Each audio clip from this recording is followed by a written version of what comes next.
Welcome to Chris McDaniel's America, here on the Midnight Ride Network, your home of the anti-establishment movement in this country. With me, as always, Jack Fairchild. Jack, how are you? Doing pretty good, and want to wish my mother a happy birthday. Yesterday was her birthday, so I just want to wish her a happy birthday. Well, happy birthday to you, Jack's mother. She's a wonderful person. I've known her for an awfully long time, and I know she's a big listener of this program, and she'll be happy to know that I'm back now from my Olympic breakdancing days. I thought you were robbed of the gold medal, Chris. I thought you had I could have won. I could have won. I saw what Australia sent, and when I saw that, I knew I had a fighting chance. Frankly, I don't know why breakdancing is an Olympic sport. It seems too subjective to me, but even more so, I don't know why some of those teams sit break dancers. I mean, they were a lot more effective back in the 1980s. It seemed. They were. I remember Electric Boogaloo. I remember that movie. It was cutting edge at the time. It was. But anyway, we're making fun of that because if you saw a lot of the memes and the creations that happened as the result of that terrible breakdancing performance, I couldn't figure out if that was something sincere or if they were setting something up and maybe we just got a couple of seconds of them being silly. Nevertheless, I'm confident I've still got those moves even in my advanced age.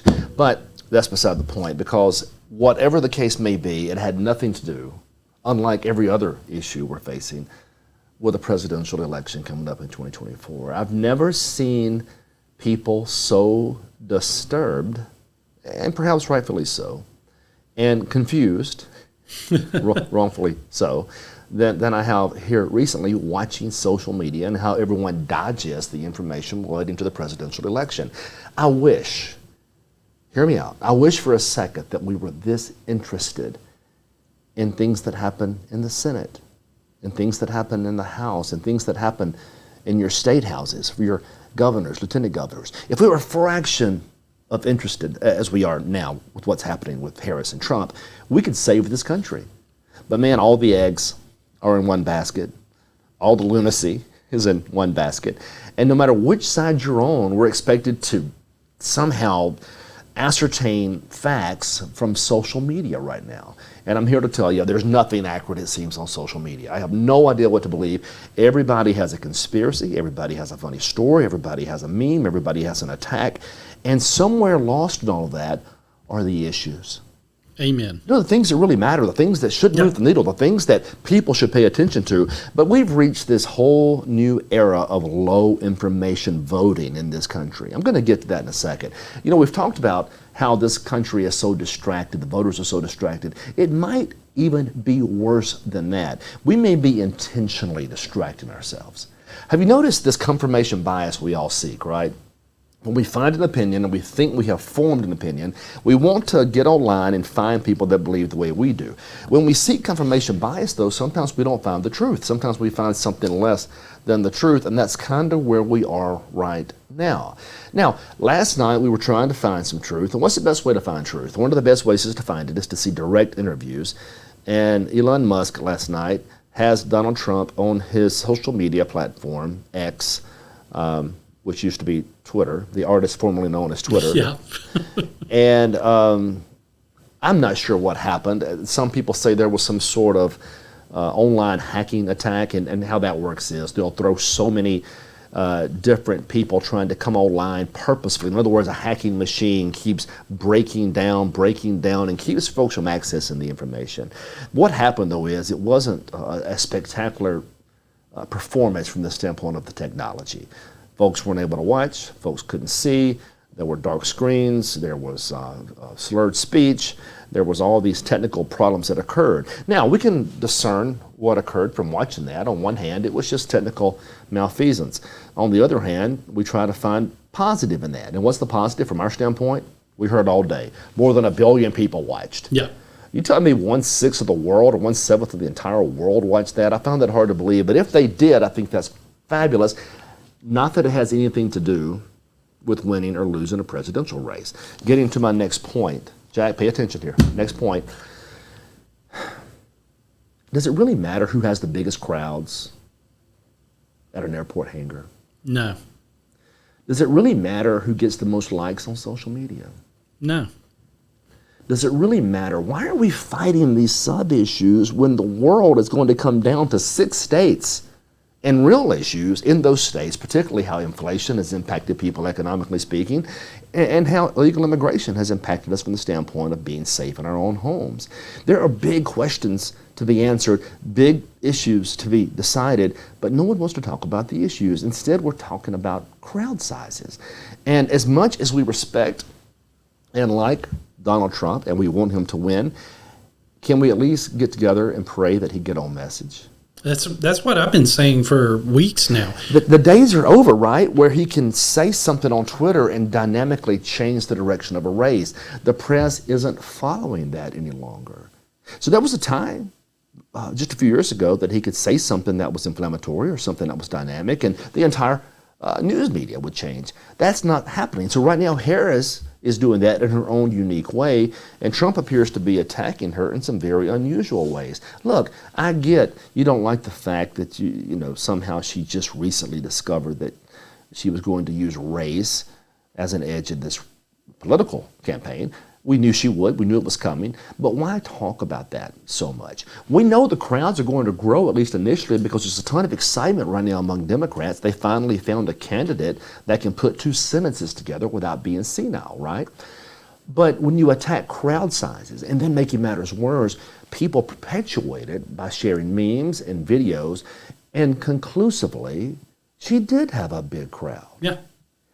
Not that it matters. Trump had massive crowds just a few years ago, and whether it was shenanigans or whatever the case, came up short. It's not the size of the crowds. This isn't entertainment network television. It's not a football game. The question is going to come down to a handful of battleground states and how we can mobilize our people on the ground in those states and focus on the issues and win. How do we know that works? Because if you focus on these issues, you will win. Yep. The American people are hurting financially. Inflation is destroying the middle class. People want answers, and we're giving them entertainment. I'm concerned about that. And it gets even worse. So let me just vent for a second, okay? The polling. Yeah, it's changed.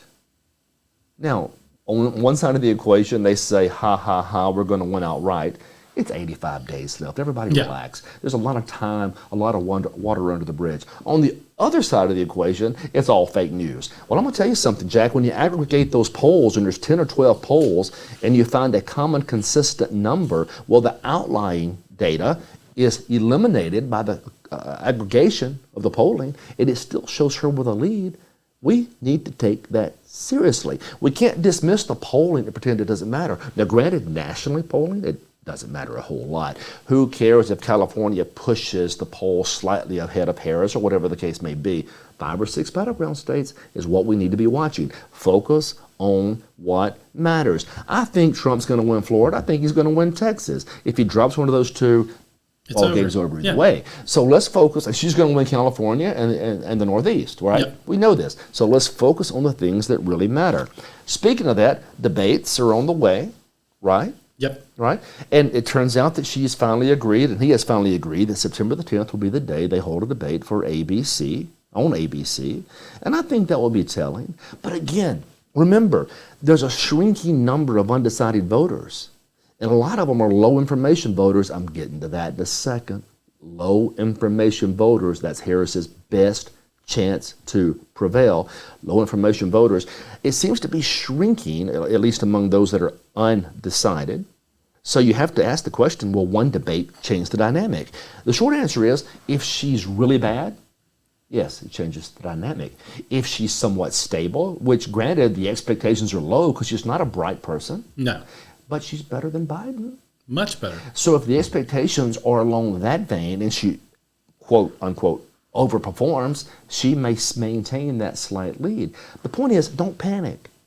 Don't panic, conservatives. Don't panic, Republicans. 85 days at least till this thing ends. More than enough time to right this ship if we focus on what? On what? On the issues. On the issues. Because that's how we win this stuff. But here we are again fighting about the presidential debates. She's scared. She's chicken. What does it matter? Let's do 2 or 3 debates and let's wind this thing up and get to work, right? Yeah. But the American people can't seem to focus. Is that on purpose? Have we moved? Is this really entertainment politics at this stage? I think it is, Chris, and I think that's a major part of the problem, that instead of us being focused on the issues, because again, I've been screaming this for the last couple of weeks, there are key issues that Harris is extremely beatable on. And instead of focusing on that, we're focusing on conspiracies about crowd sizes. We're focusing on every nonsense they can that doesn't matter. I want you to focus on the issues because she's so beatable there. Both of them are. She and her VP, Walz. Yes. Incredibly beatable on the issues. Now, I do want to address that just for a second because the Democrats have demonstrated once again just how progressive they are. Yeah. This is the most liberal / socialist ticket in the history of American politics. Yeah. There have been American socialists that have run that aren't this liberal. Yeah. Okay. Now, with that said, because of the extreme liberalism, one would think they are exposed from the center and from the right. Right? You would think that regular Americans, even thinking, reasonable thinking Americans, would not want to push the country that far to the left. But give the Democrats credit where credit is due. They're fighting. Think about this. All these years, we've seen Democrats come to the fight, particularly in presidential elections, because those are the ones that are most notable. Yeah. They always come with serious liberals, don't they? They do. You think Barack Obama was a moderate? Not even remotely. You think John Kerry was a moderate? Nope. You think Harris or Biden possibly? Think Harris is moderate? Not even slightly. Now think about this. This goes to show, I think, in some respects, just how strange things have become politically. Because when the Democrats run people, they almost always nominate the most liberal. They almost always coalesce around the most liberal. Yep. And they recognize that intuitively, and they form coalitions, and they fight, and they fight, and they fight, and they find themselves being successful. Mm-hmm. Walz is a lunatic liberal. He's managed to achieve greatness in politics over the years, right? Yes. Think about it. Liberals, not us. Not us. We almost never nominate the most conservative candidate. Nope. We nominate the milquetoast, the moderate, the guy that can't seem to make his mind up, right? We nominate the guy that has the money, but not the spine. And we've seen that time and time again. Democrats take the opposite approach. They nominate the spine, whether or not they've got the money at all. AOC is a bartender. And she's one of the most outspoken Democrats in their party. Now, I don't like her. I think she's out of her mind. She makes very little sense, about as much as this bartender can make. But she's a superstar among them. She is. And she rallies the base for them. There's something to be said about fighting. That's the one thing Trump at least gave us, didn't he? He at least, in some respects, just, stuck his chin out there and said, let's dance, let's get this done. He's one of the first Republicans I've seen do that in an awfully long time. The rest of our party, meek, mild, the country clubbers, that class of people. Why is it, though, you tell me, why is it in our primaries they're always successful, but in the Democrat primaries, the hardcore liberals are successful? It seems to me there's a shift. And if they keep going that direction, they're going to shift us all the way to the left because our politicians chase them to the left more often than not. When was the last time we held the line on any issue? I can't think of it, Chris. Yeah, that's the problem. Yeah. Our party seems to be more concerned about climbing ladders. Oh, it's even local, too. Let's not kid ourselves. Just right here in this state, right here in this county, they're more concerned about kissing butt than they're about standing the line and fighting for conservative values. Are they ashamed of those values or just they don't want to lose their seat at the country club table? Which is it? Oh, they definitely don't want to lose their seat at the country club table, Chris. But I think there is a healthy dose of they're ashamed of those principles. And I think the problem that we run into, Chris, and I'm sure you're going to touch on this and expand on it more, but I think part of the problem that we are up against here is the voters, they see the R, and they see the name that they've always voted for, the name they've always known.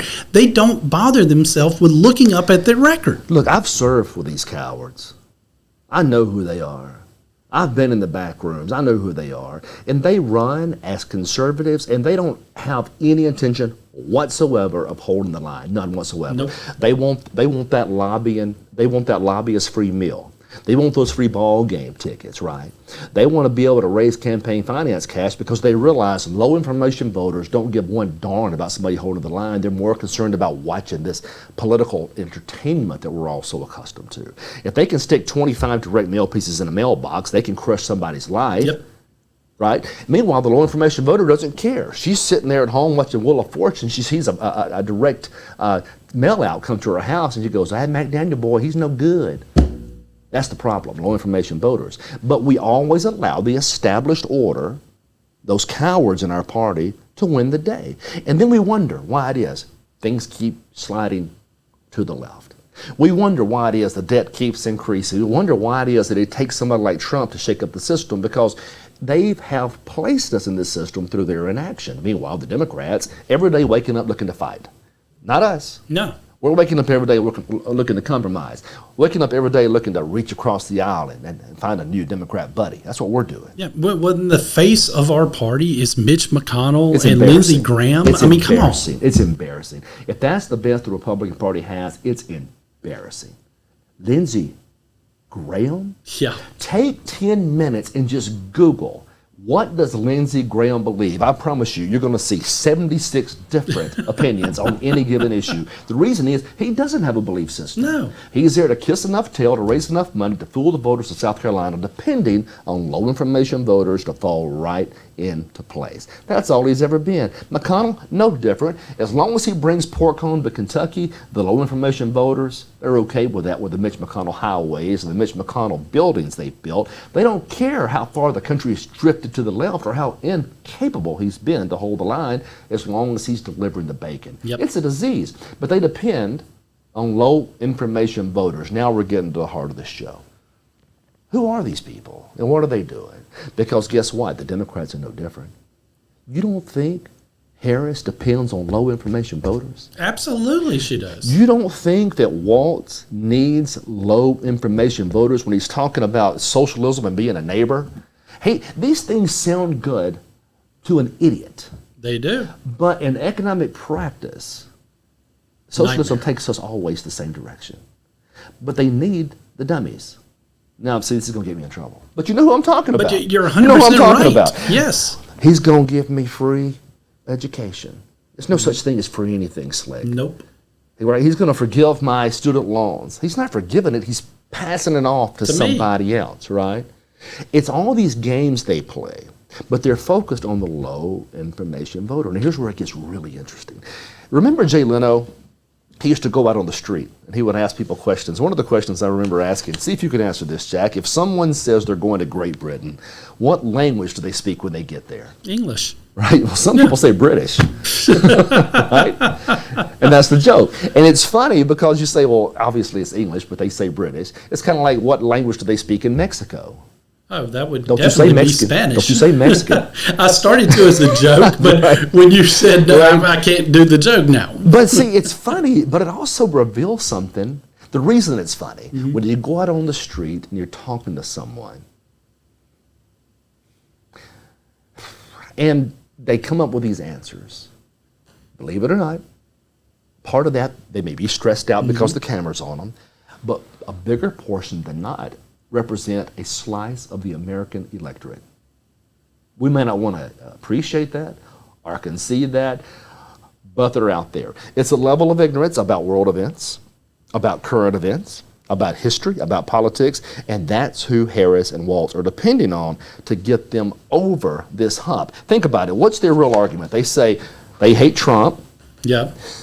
It would be really nice to have a first female president. Yeah. Oh, and by the way, we hate Trump. Oh, don't that forget. sums it up, doesn't it? Don't forget. Save democracy. We're going to save democracy. Whatever that means. Yeah. Whatever that means. But remember, it sounds good. So you have these folks running, and they're talking to people on the street. And if you were to go to New York right now, because Fox News did this fairly recently, they did some street interviews in heavily Democratic New York City. I don't have to tell you, New York City, just like our other big cities, is a Democratic stronghold. Yeah. Okay? And so they ask questions. And they ask one woman specifically about the things that are really, making her life difficult. And what did she say? She had to work more than one job to afford groceries. Oh, goodness. Yeah. Inflation. Yeah. Caused by rampant public spending. Yep. Caused by Democrat policies.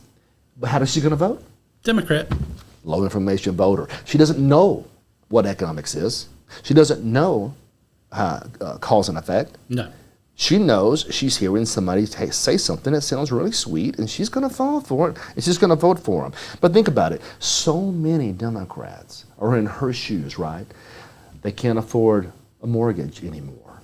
They can't even get a mortgage anymore because of increased rates, right? Inflation undercutting their ability to take care of themselves and their families. And what do? They double down on the same policies that caused the problem in the first place, thinking they're fixing the problem. But that's the danger of socialism. It always gives lip service to the concept. It never works, and it's never going to work. As Republicans, we should say that. As Republicans, we should hold the line and make sure people understand the distinctions and differences between platitudes and words and real life actions. But no, we're too concerned about being called names.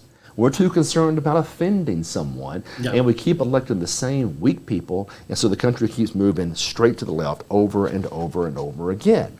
So what if you did this? I'm curious. What if you took that same lady and that same man who are complaining about inflation, high grocery prices, and the lack of the ability to get a home or a mortgage? And what if you were to take them into a room and just give them hard data, okay? From the Congressional Budget Office, not from Fox, not from CNN. Here's the national debt. Here's what's going to happen if we don't control it. Yeah. Okay? You took that same person and talked about the future of Social Security and Medicare and Medicaid. You took that same person and talked about the danger, the real danger of Medicare for all, the same thing Harris is pushing so aggressively, along with Walz. Yeah. And now that person who's informed just slightly would probably become a Republican. But they don't take the time to do so. And the Democrats know that. They're a party of manipulation. It's a party of manipulation. Their policies don't work, but they sound really neat. Now, here's where it gets weird, right? And I'm not advocating, I'll promise you this, I'm not advocating for a test for people to vote. That harkens back to some really bad days, right? Yeah. But we test for all sorts of things. You have to take a test to get a driver's license. Mm-hmm. You have to, an employer will run a background check on you now. Yeah. And sometimes we'll even give you an EQ test or an IQ test just to see kind of where you mark on the corporate scale, right? Yeah. But you don't have to have a test to vote. No, you can show up and literally not know who the president is and vote in that race. And now you know why Democrats campaign the way they do. And now you know why it's so dangerous to be in an entertainment politics system where folks don't care about issues anymore. And that's why when we see Republicans kind of get off the reservation there and start talking about everything but the issues, it should concern us, because at some point we have to recognize this country is at stake. And it's more than a football game. You know, we watch a football game, right? You got the red jerseys versus the blue jerseys. And no matter what the blue team does, we can't stand them. And the referees, if they do win, are the reason. We've seen this our whole life. Oh, yeah. That's not what politics is. It's not about mindless entertainment, or it shouldn't be, but that's what it's become. And I tell you this, in an era of mindless entertainment, we're going to lose time and time and time again, because they can outpromise us. They can't deliver it. They can't deliver it, but they can outpromise us. And by outpromising us, we're going to lose this next generation of voters. Yeah. That's the problem. That's 100% a problem, Chris. And that's what we're up against, is trying to make sure that people are following. And that's why it's so important to hit on the issues. The fact that we're not focused on the issues, I think, is one of the biggest crimes right now in this election season. Because, again, I said it last week, Chris, when you weren't here, and we were talking about Walz being the VP pick. This is a gift. He is a gift to the Trump campaign, and the fact that they're not capitalizing and hammering his past positions, the fact that they're not capitalizing and hammering on her past statements, the fact that we're worried about memes, the fact that we're worried about was a crowd size real or not, these are the silly things that are going to get us beat, Chris. Look, he was a gift. He was a gift. I mean, but it goes again, though. I said earlier, the Democrats, they come to fight. She could have had a more moderate candidate in Shapiro. Mm-hmm. She could have had a much more moderate candidate with the astronaut jet pilot, Kelly. She chose not to, because they're here to fight. You know what she showed by playing that card? Here's what she showed. She showed she's not trying necessarily to moderate. She's trying to mobilize. Yep. right? Republicans always play it just the opposite. We're too busy trying to moderate so we can grab that 3 or 4% in the middle and maybe do something. But we never motivate. That's the one thing Trump did so well. He was able to motivate a good old base of good old boys and girls that came out to the polls, right? And turn the election around.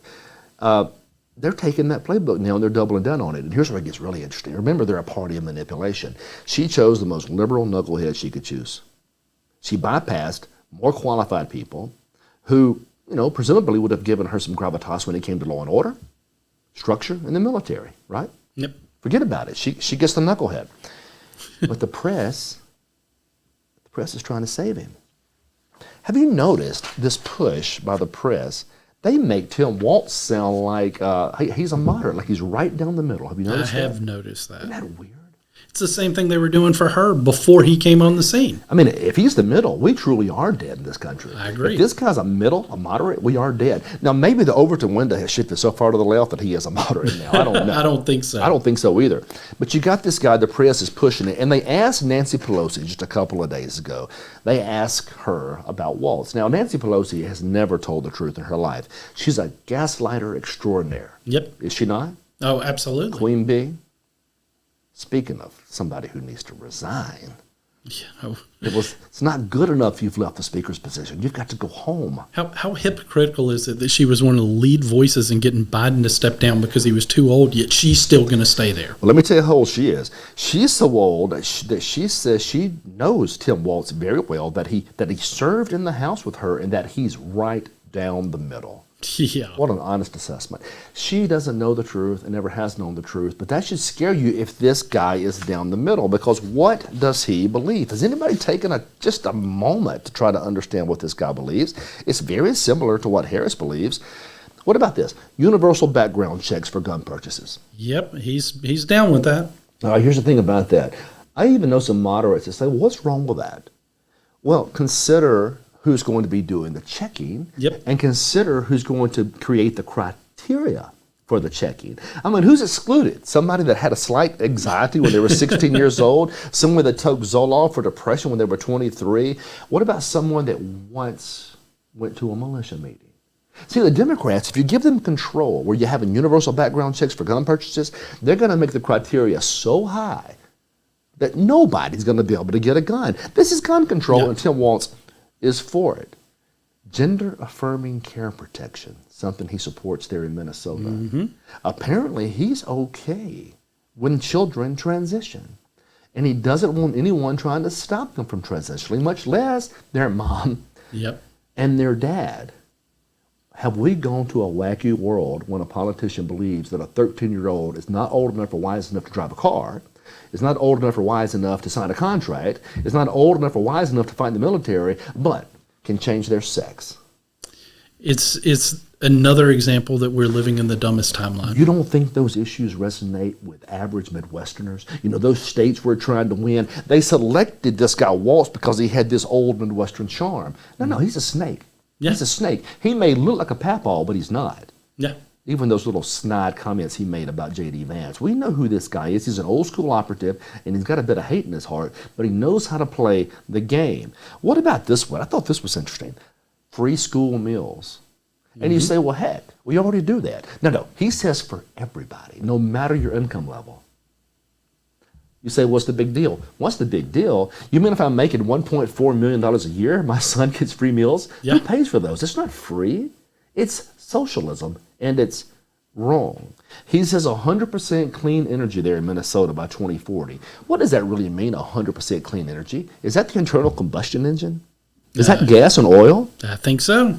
What would that do to our economy nationally if he got his wishes on that one issue? Complete destruction. Complete devastation. Complete devastation. That's just the tip of the iceberg, y'all. I'm looking at all these issues right here. He's a climate change advocate. Okay, fine. He has all these opposition to free trade agreements. Okay, whatever. It's just one thing after the other. And I don't understand why we can't seem to get focused on the issues that matter, because Ms. Harris is the same way. They both support Medicare for all. Again, manipulation. What do they really say in there? Single choice health care, right? It's not Medicare for all. It's universal health care. But the term Medicare, they know is protected. They know you can't attack it. So they utilize it to manipulate, recognizing that we don't have the wealth or the ability to administer to a country this size with that type of program. It never will. They don't care. They'll collapse the economy, and that poor lady in New York that couldn't afford her groceries, how much worse will it be for her then?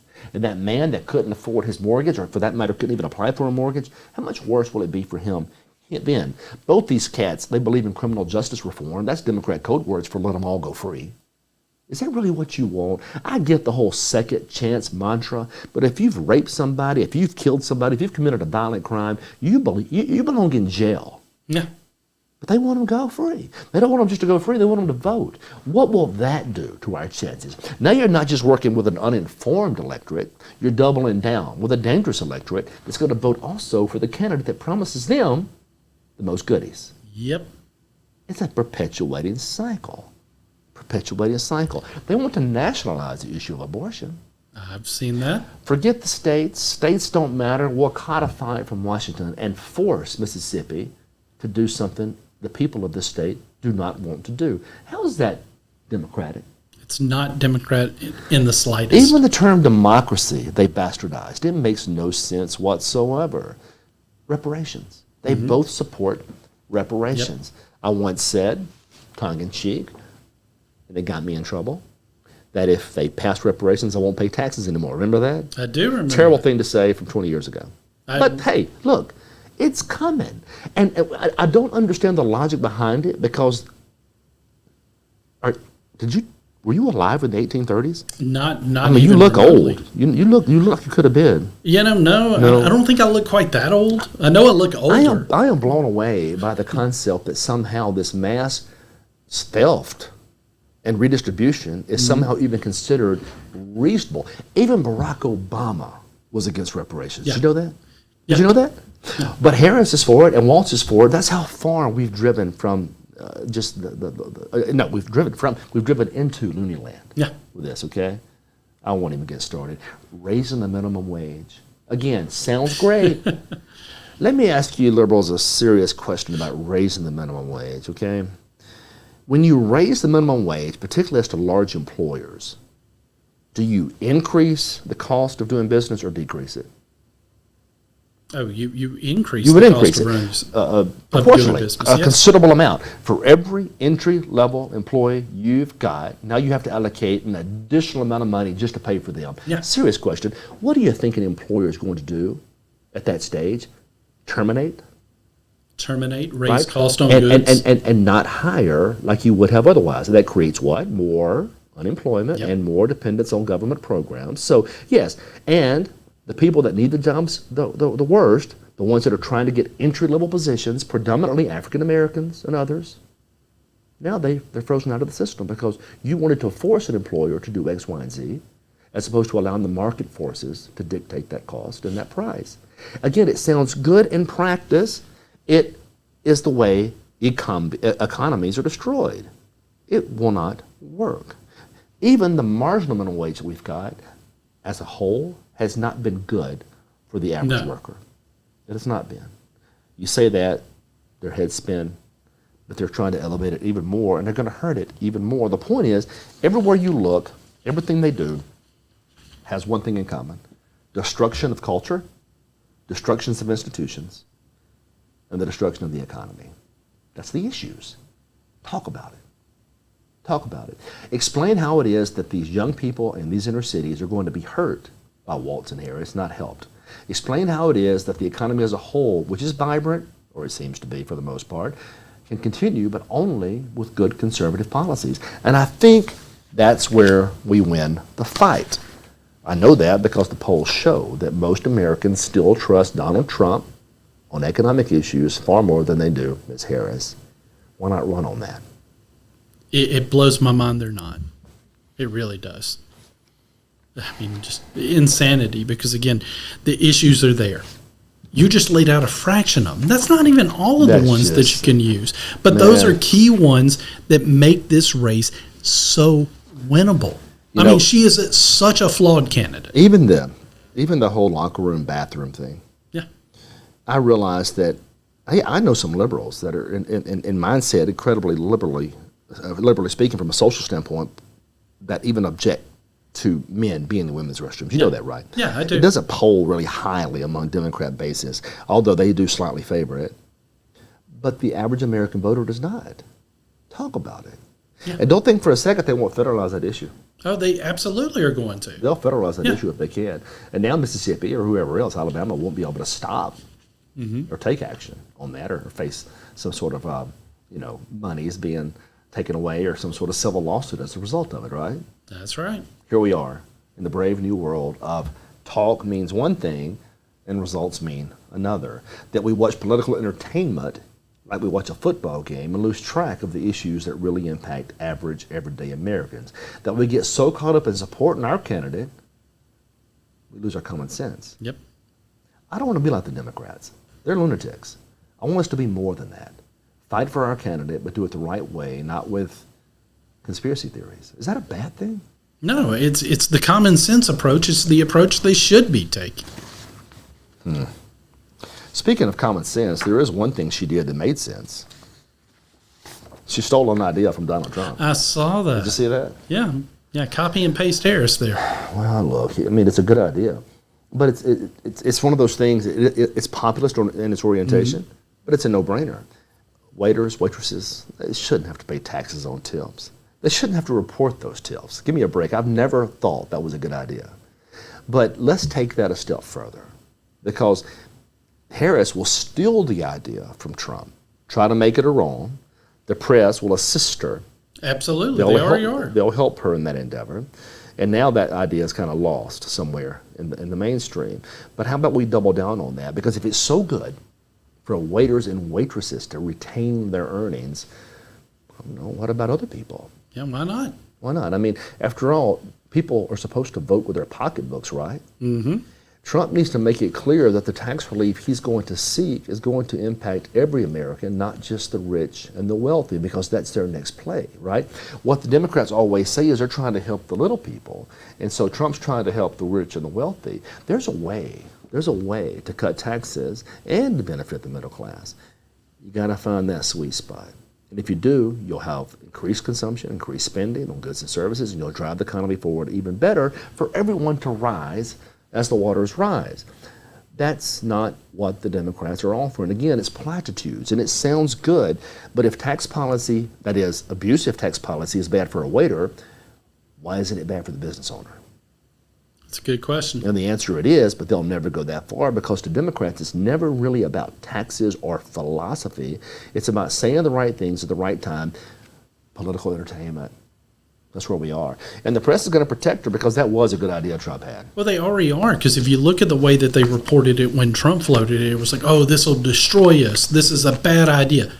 She floats the same exact idea, and it's all roses, and they're like, look at how great she is. She's trying to help the working class. It was the same argument they made with the when he argued the Social Security benefits should not be taxed. And they shouldn't be. But stop. I want to just take credit for that.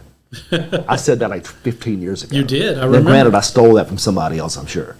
But again, people should not have to pay taxes on Social Security benefits. This is money they've already been taxed on, and money that was already stolen from them, and they deserve that money in full without taxation. Yeah, they've already paid the taxes on it. Now, the good news is not everybody does, but after a certain threshold, you do. But I don't think anybody's have to pay taxes on Social Security. That's just silly to me. Mm-hmm. No, I don't even like the income tax. I don't think that once you reach retirement age, you should be paying property tax. You should own your home at that point. You shouldn't have to pay the government rent any longer. I have a rhetorical question for you, I think, Jack. The income tax is a Wilsonian era program that was passed about 1913 or so. Interesting. Did we have roads prior to then? We did. Schools? We did. Courthouses? We did. Isn't that fascinating? We had all that cool stuff. There was no income tax. No. But now we're told that if we get rid of part of it, the whole place is going to burn to the ground. Did we miss something in history there? we missed the fact that they lied to us about why they needed it, and we continue to miss the fact when they tell us that if we do away with it, the country as we know it will collapse. Did you notice as well that when the income tax was first passed, it was a fraction of a fraction of a fraction of a fraction of what it is now, and it goes back to what Reagan told us and Goldwater told us time and time again. Once they pass a federal program, particularly if it's for theft, right, it perpetually grows. It never goes away. When was the last time a politician passed a tax or a fee and then later decided to rescind it? It doesn't happen, and that's part of the problem. You know, right here in this state, to show you, for example, we're not a very wealthy state. No. Right? No, not at all. We've got about, 115 different taxes and fees in this state that impact every part of our lives. Yep. You got to have a fee for this. You got to have a fee for that. And we're told that to get rid of any of those would be, the buildings would be on fire. That's just not the case. It's not common sense because guess what? People always find a way. And if government's not doing it, guess who can do it even better than the government? The free sector, the private sector, the marketplace. You'd be shocked at what you can accomplish if you'll get politicians out of your lives. But we just can't see. I think we love them here. We just like to hang out with Lindsey Graham and that ilk. And I don't know why.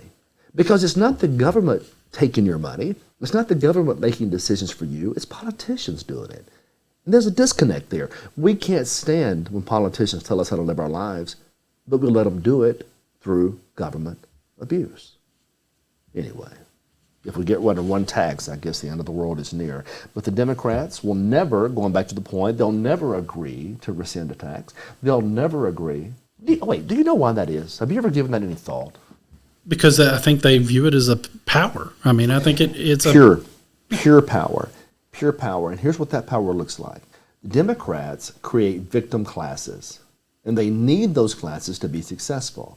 The instant a victim class is no longer a victim class, they don't vote Democrat any longer. So it behooves them to maintain some degree of normalcy over the last 20 or 30 or 40 years. They'll fight for this group and fight for this group, and this group remains static, but they okay with that as long as they keep getting the votes. They need dependent voters. But remember, ultimately, when you're talking about power exercised by politicians, what are they really trying to do here? They want to use government to provide not equality and opportunity, but equality and outcome. You can't do that without using force. And so when they talk about taking money from one class and giving it to the other, it's a very effective political scheme that they're effectuating. It's worked for a long time, and they create victims that believe they're victims, and they need that theft to be successful. It's a perpetuation into a cycle that leads to one direction: socialism and ultimately totalitarianism, because you can't have freedom and equality, not in the American style, if you're also going to have forced equality and outcome. They do it for power. They do it for politics. Again, more political theater. Why aren't we talking about that? Because, again, it's not the entertainment value. People don't want to hear that, apparently, because it's more entertaining if we focus on the memes, if we focus on her fake crowds or this or that. Again, there are substantive issues like what we're talking about today. And they just, again, for whatever reason, they don't think that that's going to sell. Those are the issues that are going to win you the race if you'll use them. They are. And there's one more that's right there just waiting to be utilized, and that's the border. Yep. You have to literally hide under a rock not to witness the legal impact. The criminal impact of an unprotected border. Right now in this country, every day in newspapers from Chicago all the way to Mississippi, you're going to see an element of criminality as a result of an open border. Illegal aliens committing very serious crimes against Americans. She failed there. They failed in security. They failed to protect families. That's an important issue. It needs to be addressed. Going back to your point earlier, between that and the lunacy that they push with this bad economic conditions, I think there's a chance for victory. And that's why I don't want people to panic just yet, because I think she's going to make a couple of mistakes down the stretch. She cannot keep up this momentum forever. Politics doesn't work that way. She's doing this. This day's coming. Oh, yeah. This day's coming. We just got to hold off and hope it comes sooner than later. A couple of more things real quick. Just an observation, a couple of observations. A few years ago, I was having a debate on the Senate floor, and I made the point that the country is becoming less religious. I don't know if you remember that debate. I don't know what the issue was, but I thought it was important enough to address at the time. Was it during the religious liberties? It could have been. Debate? It could have been. The point. What I was pointing out is I was trying to point out that, for whatever reason, there's a falling away of Christianity in this country, and I think we know the reason. That between the schools and the colleges and universities, there's a pretty tremendous falling away, and I was making that point that, unless something changes, the culture is going to change, and ultimately the country itself is going to change. And I had some pinhead senator from DeSoto County. I'll tell you about him later. He tried to, he got up there and tried to be, bright, but it was the most ignorant thing I've ever seen. Mm-hmm. Well, I have faith that the Christians of this country will do X, Y, and Z. Well, here's your faith, dude. Here's your faith now. The polling is showing right now that only 63% of Americans, just 63%, consider themselves Christians. Goodness. That's down from 90 plus in the 1990s. Wow. So a 30-point drop in roughly 30 years. I'll let you guess where that's heading. Yeah. Now, guess where the biggest drop is? This is going to blow your mind. The culture's in trouble. The culture's in trouble. How do we know you're in trouble? Because all the data shows that over all these years, when you test people's religious preference, men are the ones that they're least believing. It's men that push away from religion more quickly than others. Mm-hmm. That's the tradition. Not anymore. Wow. It's young women, Generation Z, openly and actively pushing away from Christianity. Now, when women do that, so too the households, right? Yeah. Where does this culture go? Where do we go at this type of alarming fall? Now, again, we talked about this before. You may not believe in Christianity. You may think it's a hostile worldview, but it's been a dominant worldview in Western civilization and in American history since the inception. It makes us, in large part, who we are today. When you lose something of that significance, how can you not change the very fabric of a country or of a nation or of a world? It's happening, and it's happening dynamically. Americans becoming less religious than ever before, and it's Generation Z women that are leading the charge. Where do we go from there? I don't know, Chris, because when you talk about the fact that women lead the charge on this, you're 100% right, because I go back to my youth.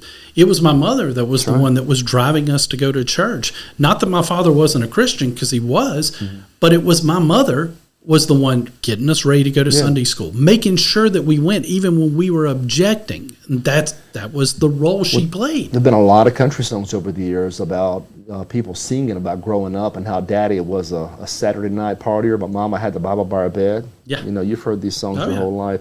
And it's an element there of perhaps a bit stereotypical, but it's very accurate, particularly in the South. Women have always been, I know the Bible speaks to men being the spiritual leaders of a house, but women have always kind of grounded it in many instances, right? Yeah. Not in all instances. I'm not suggesting that men have been absent, because men have been good. But it's changing, and I don't know where that leads us as a country when you lose these very foundational principles. Yes, I do. It leads us to more Harrises and more Waltzes. It does. It leads us to more political theater. It leads us to more riots in the street. Speaking of riots in the street, Waltz, did he do anything when Minnesota was on fire? He let it burn. For 3 days, right? Yeah. Wasn't it his wife that rolled down a window and said she could smell the tires burning? I didn't even get that point. Was she actually enjoying the smell of tires burning? Was she trying to get, was that what it was? I think she was enjoying the fact that it was a riot. Wait, it's virtue signaling. That's what liberals do. I want you to know I'm sitting here in the governor's mansion or wherever in my multi-million-dollar security outfit, but I smell the tires. I'm with you, people. Yeah. I'm with you. And there's something about that that's very disturbing, because here's a woman that obviously has a lot of influence on her husband, right? And she's bragging about smelling tires burning. Look, lawlessness, riots, disorder, it seems to be the Democrat way. This is going to get me in trouble, Jack, but we're getting close to the end anyway, both of this show and this entire network at this stage. That's a joke. We'll just play it. Reed's over there thinking, I'm out of my mind. The point is that wherever Democrats govern, this is going to get me in trouble, but let's focus for a minute. Wherever they govern, Detroit, Chicago, Jackson, what do you have? The disorder? Dumpster fire. It's a dumpster fire. That's not a coincidence. No. That's cause and effect. Absolutely. It's cause and effect. And so when things are happening, crime, for example, which, by the way, polls really highly. When crime is happening, Democrats typically will turn a blind eye. Let's not, I travel to Chicago for work a lot. You know that. They had a mayor up there named Lori Lightfoot for a while. Lori Lightfoot basically let crimes take place in the street. And how do you know this? Because Chicago, this is going to blow Southerners' minds. When you get to the river north, it's as safe. It's one of the safest places in the country. Yeah. My kids have walked those streets at night on the river north, and nothing ever happens. It's perfectly safe. I walked it at 2 a.m. While she was there, crime went rampant on the north side. And here's why. The police weren't allowed to pursue. They weren't allowed to clamp down. She was more concerned about maintaining that low information voter and defending lawlessness than she was about defending the right way to govern. That's the Democrat way. That's what she's doing. But it's not just Chicago. It's every place in this country where they govern. What does that tell you? They might say things that sound good, but in practice it always leads the same direction, right? We can take advantage of that if we just will. Nobody in this country wants lawlessness. No. Nobody in this country wants an open border. Nobody in this country wants to see this type of structural change that undermines our capitalist society to the extent that no one can achieve. The equal sharing of misery is what they're after. Yeah. Nobody wants that. But we have to focus on the issues. One more thing, we're going to get out of here. Aaron Rodgers, you see that book they've written about him? I did see the book that they wrote about him. I read one little review, and I thought this was interesting because it shows how the mainstream press can coalesce around an idea. Now, you may not know who Aaron Rodgers is, but he's probably the most talented, skill-wise quarterback that I've ever seen in my life. Now, granted, he's only got one Super Bowl. That's a huge strike against him. But skill-wise, I've never seen a better, more skilled quarterback. I realize Tom Brady won Super Bowls, and he's super skilled. I won't claim he's not the best, but Aaron Rodgers can put the ball anywhere. I've never seen anything like it in my life. He's that good. But he made a mistake.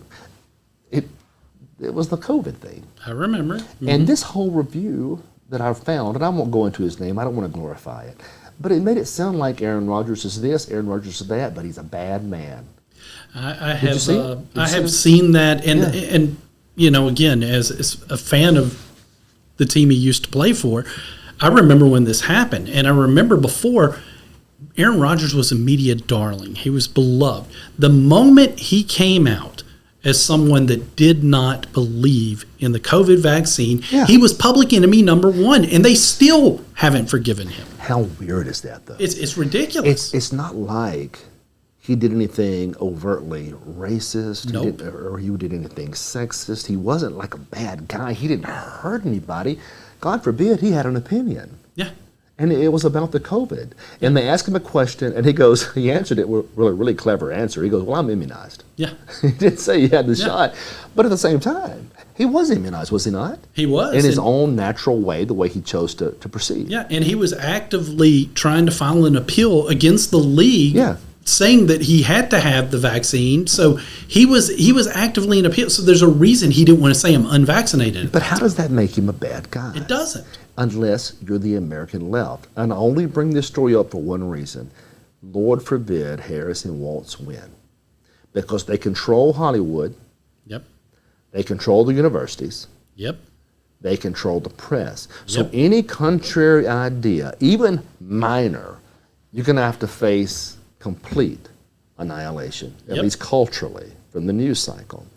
And granted, you got to be a strong person to withstand that, to say things that you believe, even if it offends all the powers that be. But isn't that where we're heading if we don't get a grip on the issues in this country? It seems to me that the Democrats expect groupthink. Yeah. Groupthink. And the instant you have an individual opinion, you have to be immediately drummed out of the camp, right? Yeah, and this is the party that's claiming that they're trying to protect our liberties, save democracy. This is the party that is constantly trying to tell us that it's the other side that's going to be the totalitarian regime, that's going to be forceful dictators. No, they're the side that tells us what we have to think. Because this is the group that says if you use certain words, you have to be canceled. You have to be destroyed for life. Doesn't matter if you said it 20, 30 years ago when you were a kid. They think you should be completely destroyed, and that's how they view the world. Yeah, it's dangerous in the sense that we used to live in a society where, diversity. We hear the term diversity is our strength. Diversity in thought is a strength. Yes. But there's no diversity in thought with modern liberalism. It's uniform thought, and if you break out of that, again, you're drummed out of the count. That's dangerous to me because it seems anti-democratic. It seems anti-liberty in its orientation. The ability of Aaron Rodgers to speak his mind is based in liberty. The ability for him to refuse a shot is based in liberty. And what does he get for it? Ridicule. You're a bad man. Shame. Just name completely destroyed. Isn't that something? All the years of goodwill he built up meant nothing because he dared one time to stand up to the liberal overlords. That's what we're up against, my man. Yep. And if you think Aaron Rodgers has got it tough, wait till they see this show. Yeah, we might be. I think this entire network, I think our cartoons that are coming, God and Country, Dan and Reed are going to get canceled because they're too religious. They're getting canceled. You know, it's funny. Their show deals with probably the most important components of culture, and that's religion. Yeah.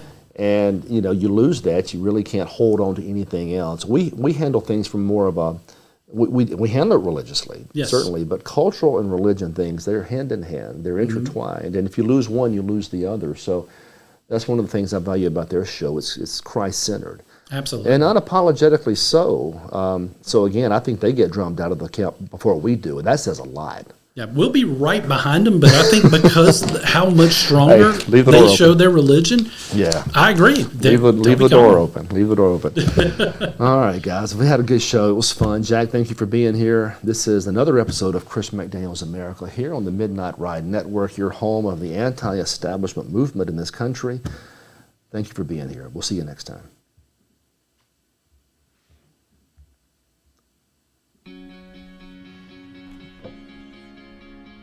Looks like you've been sleeping well. Megan, he's back. The My Pillow guy. And you're looking good. Still feeling good. Well, just when you thought it couldn't get any better, we've got the best pillow ever, My Pillow 2.0. Wow, it's so soft and smooth. It's cool to the touch. How did you do that? Well, we took My Pillow's patented fill and combined it with this new technology that we didn't have back then when I invented My Pillow, to bring you the best pillow in history, My Pillow 2.0.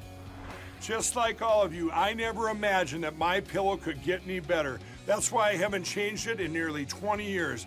Then I heard about a revolutionary new technology, and I knew I had to bring it to you all. My Pillow 2.0 is truly the next generation of My Pillow. The My Pillow 2.0 is cooler and softer than the last My Pillow.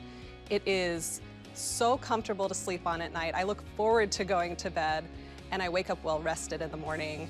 Sleep is all about temperature and height. My Pillow 2.0's patented adjustable fill is going to give you the exact individual support you need from your head to your bed. And now here's where it gets even better.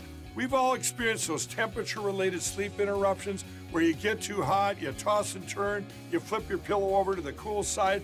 Well, all that's gone with my brand new My Pillow 2.0 cooling fabric that's made with temperature-regulating thread. The best sleep just got even better. Whether you have a MyPillow or not, you need to get the brand new MyPillow 2.0. Call or go to MyPillow.com now. Use your promo code, and for a limited time when you buy one, you'll get a second one absolutely free. You're sleeping even better. And cooler, too. And you're looking good. Feeling good. I knew you would. Visit MyPillow.com.